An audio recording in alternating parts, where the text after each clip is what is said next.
Ici, à Lelystad, en Hollande, on mesure la puissance de ses muscles dans de drôles d'engins à pédales. Des vélos aux performances étonnantes ou encore des bateaux, toujours entraînés par la force musculaire.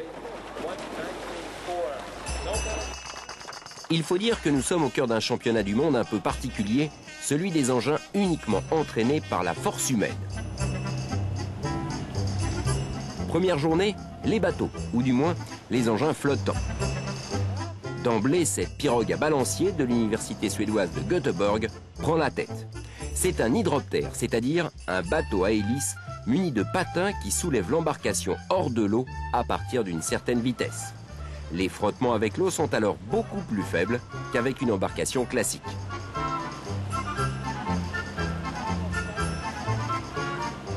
Les autres concurrents qui ont choisi des solutions techniques différentes sont plutôt à la traîne.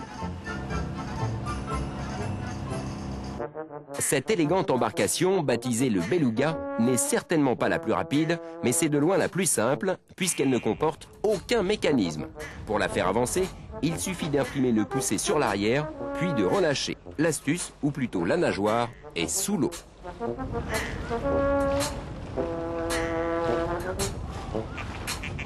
À l'arrivée, pas de surprise. C'est une nette victoire pour l'hydroptère suédois qui a parcouru les 7 km de la course en moins de 50 minutes, soit tout de même une vitesse moyenne de 8 km à l'heure.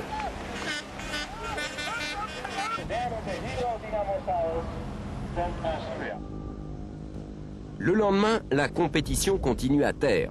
Le Suisse Birkenstock gagne la course du 200 mètres départ lancé avec son vélo couché. Vitesse 82,66 km à l'heure.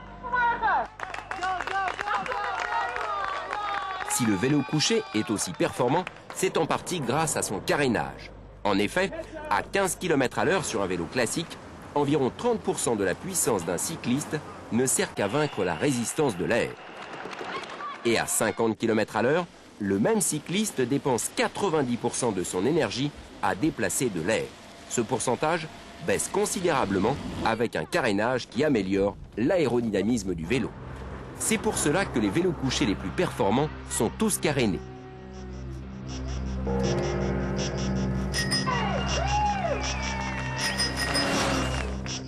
Curieusement, le vélo couché reste inconnu en France et pas uniquement parce qu'il est difficile à piloter. Ce concepteur français de vélo couché a d'ailleurs eu le plus grand mal à trouver un pilote pour participer à la compétition hollandaise. Finalement, c'est le français Laurent Chapuis qui prend le guidon, rapide passage au contrôle technique, puis départ. 2 km plus loin, il déboule à 82,1 km à l'heure devant les cellules du chronomètre. Avec cette vitesse, il ne prend que la 3e place du 200 mètres départ lancé. Mais les jours suivants, il gagnera les 5 autres courses et battra même un record du monde sur 4 km.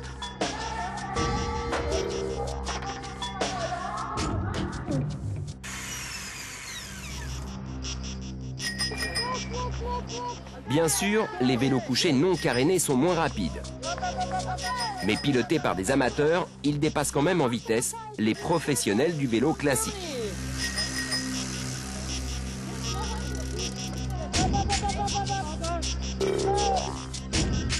Ainsi, des champions pulvériseraient sans doute tous les records du monde au guidon d'un vélo couché.